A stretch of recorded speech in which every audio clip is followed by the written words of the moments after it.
Welcome to Talking Heads on USA Global TV, starring the one and only wonderful Dr. Jacalyn.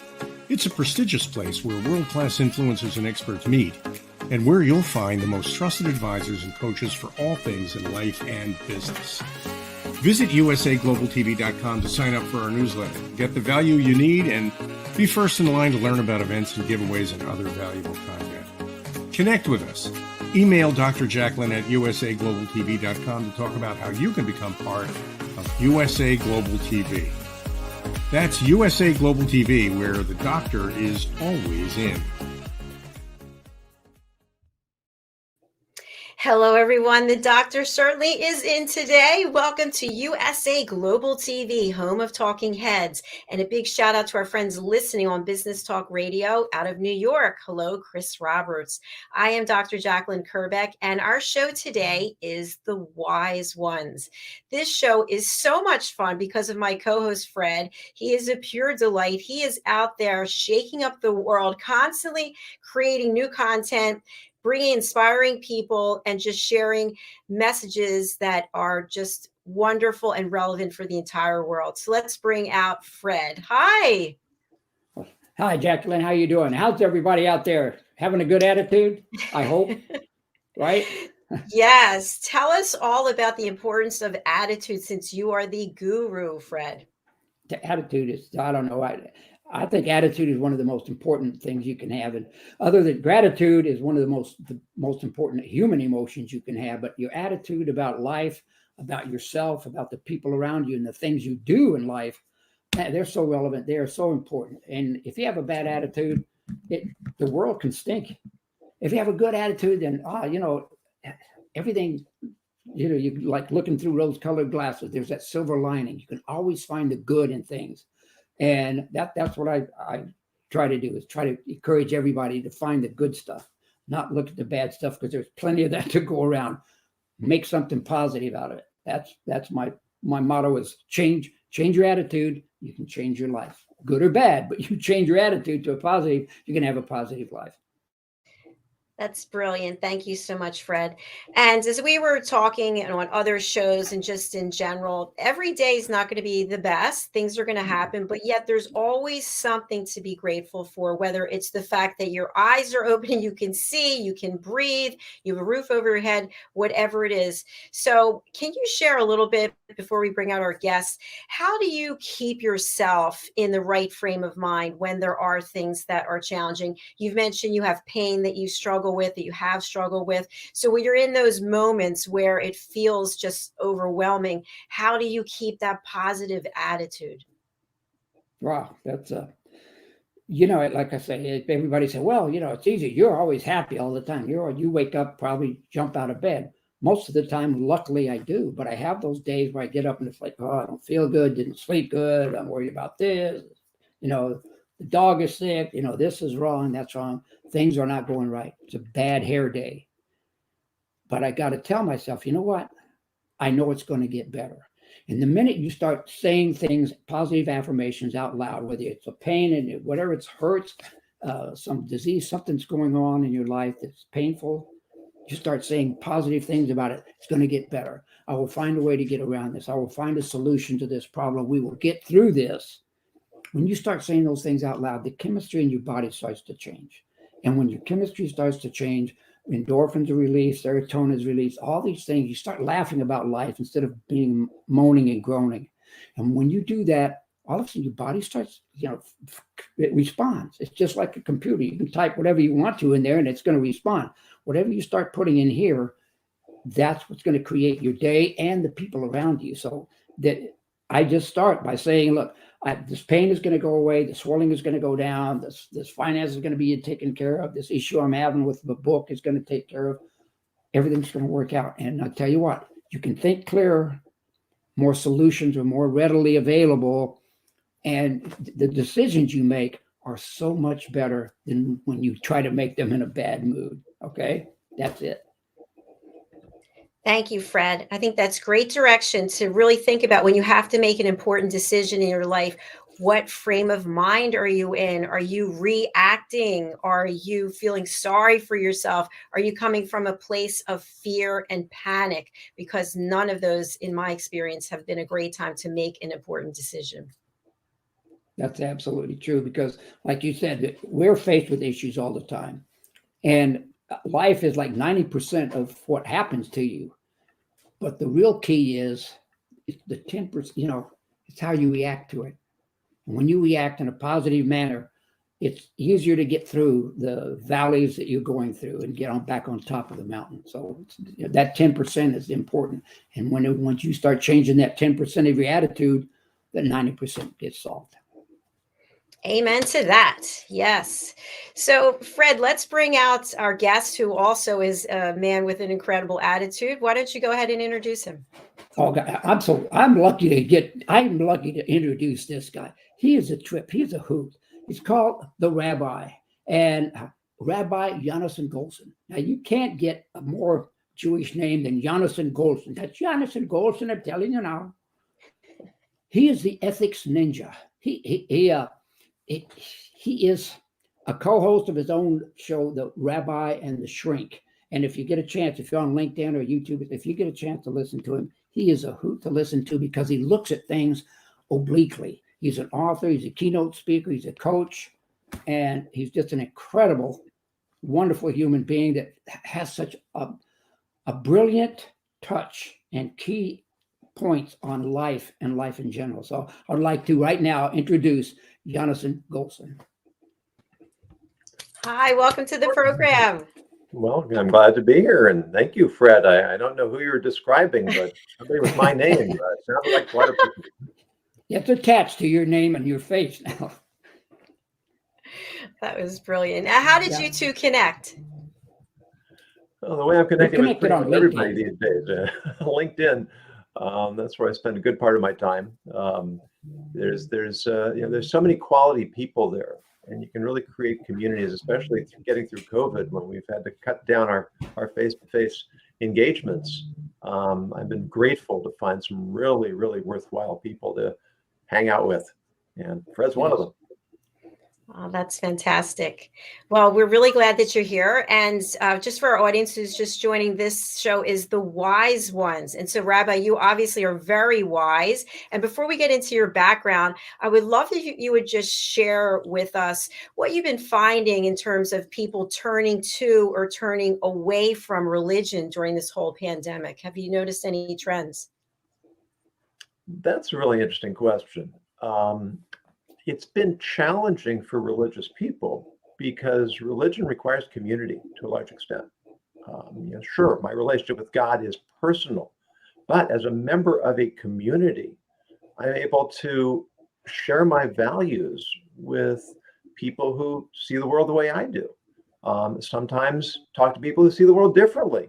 And we're able, through discussion and constructive disagreement, to refine our understandings, to learn more about ourselves by learning more about others.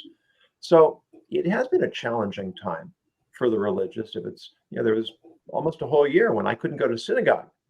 How do we stay connected to one another in a way that reinforces and supports us in our beliefs?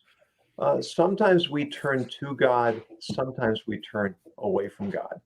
And, I think every crisis brings out the best in some people, brings out not the best in others. I mean, there are even stories about the Holocaust, tremendous acts of humanity, of nobility, of self-sacrifice from some, and unspeakable cruelty from others.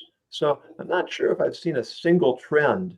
What I have seen is that dealing with the current crisis has forced us to look at ourselves and look at the world with fresh eyes. Brilliant. Thank you. See what I mean? That's profound. Yes, that's pretty profound deep, is the word, definitely. That's very encouraging too, because we all go through that separation part, and now we're able to kind of get back into going back to church, going back to the community a little bit, and that's been a little bit more refreshing. But it has been a challenge. But like God said, yea, though I walk through the valley of the shadow of death, the key word is through. And as long as we know that we're going to get through it, we're going to make it to the other side, and God will be there helping us. So. Well, and what you said earlier, Fred, about attitude and gratitude, which really go hand in hand. And before I get into that, it's very flattering to hear you describe me as being wise. I'm just the custodian of a higher wisdom. That's true. I don't claim to be the source of any great insights. My experiences have positioned me to be able to sometimes articulate that higher wisdom in a way that is a little bit more sometimes relevant to the modern world. But I don't take credit for any of it. But in terms of gratitude, if we don't have the highs and lows, if we don't have the peaks and valleys, life is just a plateau. And when you're on a plateau, it doesn't matter how high you are. You can be on a high plateau or a low plateau. It's all the same. We need those times of struggle and challenge and difficulty to make us appreciate the times of accomplishment and achievement and satisfaction. And so, as you said, Fred, when we go through those difficult times, our attitude makes all the difference in the world. And with the proper attitude, I can even be grateful for the challenges and the difficulties and the obstacles and the hardships, because I understand that they are positioning me to move into a better place. Wow. Again, that's a Wow. wonderful way to put it. And you say, go ahead, Jack. Go ahead, Dr. Jack. I was just going to say that what's really interesting also is there's an old expression, of course, I can't remember the exact words, but you can really tell the character of someone when they're going through a hard time, how they show up and how they show for other people. And what I've seen on this platform, we've been doing this for just over a year, is people from all over the world helping other people. And I just love it. I just love the fact that people are not looking within all the time. They're looking out so that they can help people, which I think is brilliant. What are your thoughts on that, gentlemen? Go ahead, Yonason. Well, the sages say pretty much what you just said, that you judge a person by his cup, his purse, and his anger. It's when you say it in Hebrew, it is a little lilt to it. But what do people do when they have reason to get upset? And somebody really does something to me that's offensive or hurtful, and I have every right to get upset. Or sometimes I don't have a right to get upset. I get upset anyway. But you see, how do we respond in times when we feel that there's been a trespass against us? Do we moderate our reaction, or do we blow up? When it comes to a purse or a wallet, how are we with our money?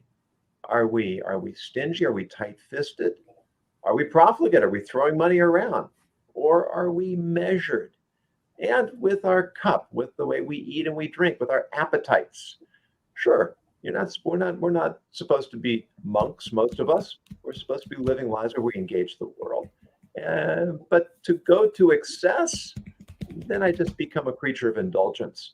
And that's not going to serve me very well. So always striking that right balance, always finding the position of moderation in our behaviors.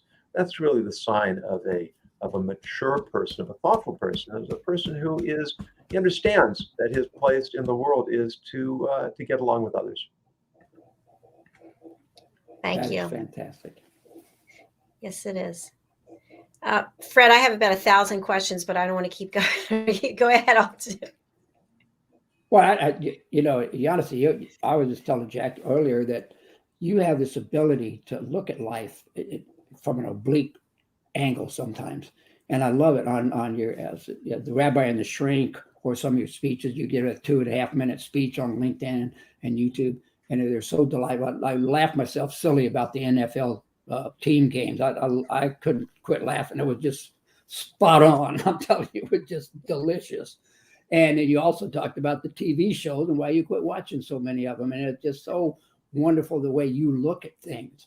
And I wish somebody would look at a lot of the things they do or they participate in with that same oblique attitude, as they step outside of that and look at it way from a different angle. The way you do, you come up with such wonderful, delightful recourses in what we do in life and what we put up with or don't put up with.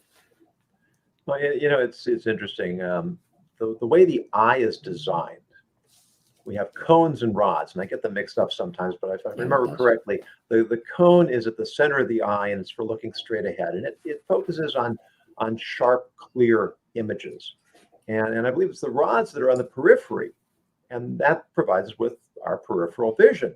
But the rods focus in more on shades and nuances. And so what Aristotle called averted vision, when we talk about seeing something out of the corner of our eye, and then sometimes you turn to look at it and you can't see it because it's not the type of object that the direct vision can pick up.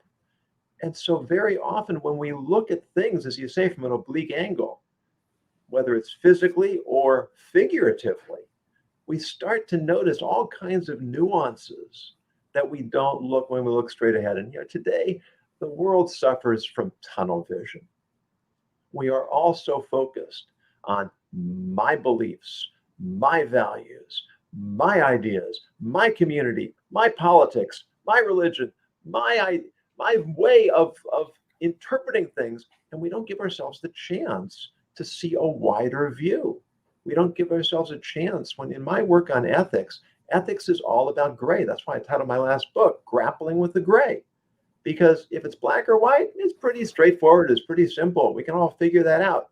But so much of life is in those gray areas, choosing not between right and wrong, but between right and right, or wrong and wrong. How do we prioritize? How do we deal with complex situations? I can't just pick out my phone and punch in the data and hit enter. There's no app for being ethical. We have to struggle with it. And if we don't give ourselves the opportunity to broaden our perspective, to get more context, to consider points of view that may not be so comfortable, then we're going to get trapped into reactive thinking, reactive behavior, instead of responsive behavior. And response, someone pointed out to me recently, is the root of responsibility. When we are responsible, it means that we are responding the way we should be and not reacting the way we shouldn't be. Wow. Wow. That's Another deep. So deep. I know. I love it. A question that I have for you, I interview a lot of people who have overcome some type of adversity. And in many cases, what they'll share is that they were going down a path and they had to make a choice. And they made the choice that they did, knowing that it wasn't ethically the best one or the right one, but also knowing that God would forgive them. So what do you think about that, Rabbi? Well, in Jewish tradition, we say that God always forgives, except when a person says, I will sin and God will forgive me. Because then you've now used the escape clause to justify the sin in the first place. The word that we use for sin most commonly, the Hebrew word is called chet, which technically translates as to miss the mark. And we all make mistakes. We all make errors. We all trip up from time to time. We miscalculate. We're not perfect, and we're not supposed to be. The question is, what's leading us into those errors? If it's just our humanity, then okay, I recognize I tripped up. I made a mistake. I apologize. I take responsibility. I try to fix the damage, and I move forward. But if it's premeditated, then that's much more dangerous, and it's much harder to fix, because it means it's really part of who I am. If I'm negligent, I'm careless, that's also harder to fix. Part of being responsible means that we do what we can to avoid mistakes in the first place. And then, when inevitably we make them, then we take responsibility. We try to learn from them so we don't keep repeating them again and again. Thank you. Thank you. So in those cases, can we forgive ourselves? Can we forgive ourselves for being negligent? Can we forgive ourselves for being unethical or irresponsible? Or, do we just walk around carrying that the rest of our lives? That's a really interesting question. The short answer is we have to forgive ourselves. But again, part of forgiveness is the commitment to do better. If I simply say, I'm sorry, it's like we do with our kids. Right? Say you're sorry. Sorry. They don't know. They know what they're saying. But what we're trying to do is train them. So as they become adults, they understand the concept of taking responsibility.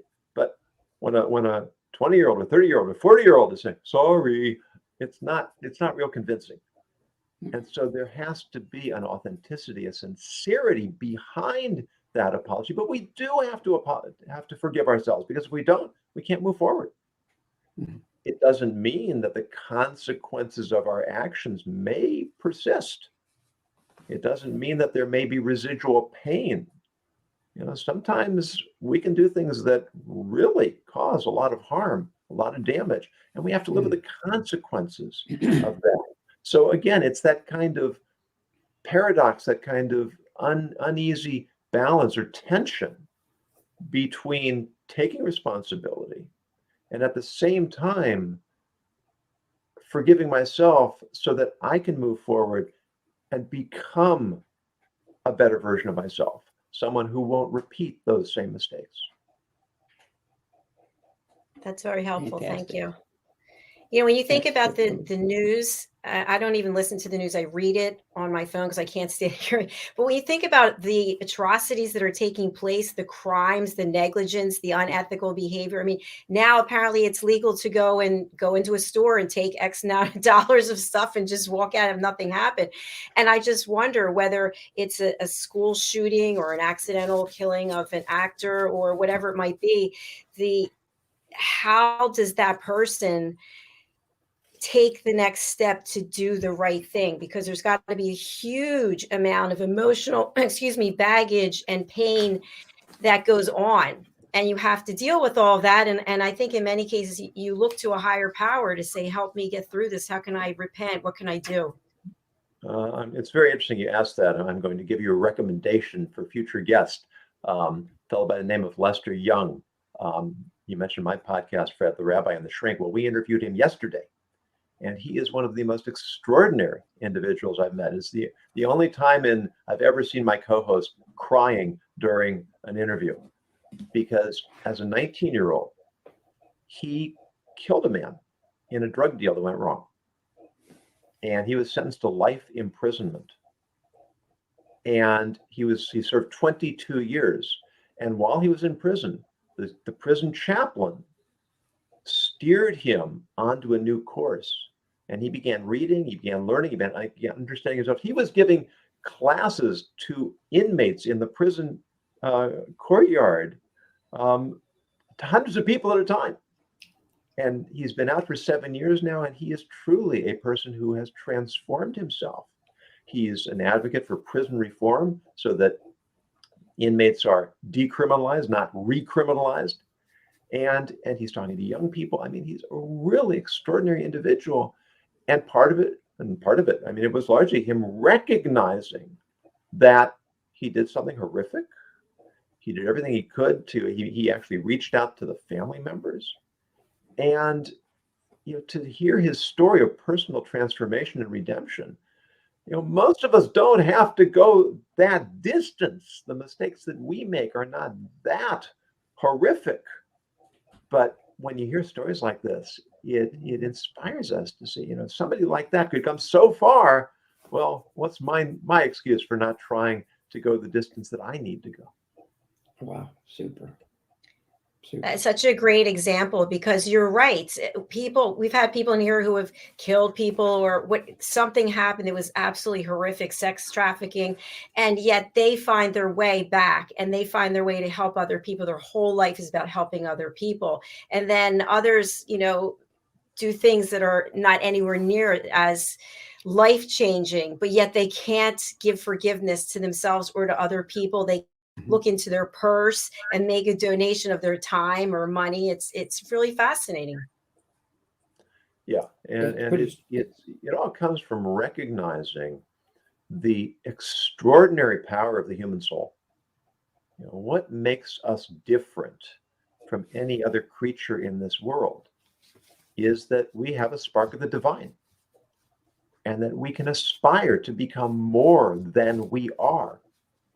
We just finished the holiday of Hanukkah, and Hanukkah people focus on the military battle between us and the Syrian Greeks, but really the essence of Hanukkah is a cultural war, because Greek philosophy was human beings are perfect as we are, and we don't need to transform ourselves or elevate us. You look at the Greek gods, they're all adolescents on steroids.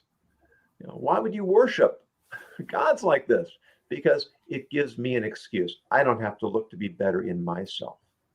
And that culture ran into Jewish culture, which is all about self-development, the quest for self-perfection, which will never be achieved in this world, and always looking to better ourselves. And when we do that, when we live our lives that way, then we live life with this tremendous sense of purpose, which is the secret to happiness, and this sense of